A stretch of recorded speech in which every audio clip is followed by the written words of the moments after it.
গরম গরম আলুর বড়া, একেবারে খাস্তা মুচমুচে।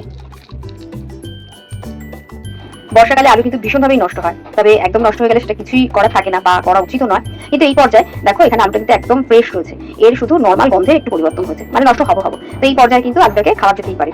আমি এটাকে একদম ঝিঝি করে গ্রেট করে নিয়েছি। এতে সামান্য বেসন, চালের গুঁড়ো, লঙ্কা কুচি আর রসুন বাটা অ্যাড করবো। তারপর এটাকে মাখিয়ে টুকরো টুকরো বড়া করে নেবো। খুব ইজি, তোমরা নিশ্চয়ই করো। আর যারা করো না তারা অবশ্যই করে দেখো, ভালো লাগে খেতে। সমস্ত কিছু মিশিয়ে একদম রেডি।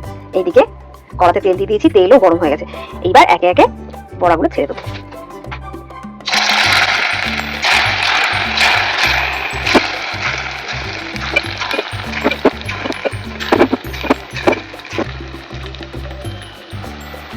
তো একদম ভাজা কমপ্লিট, এবার তুলে নেবো।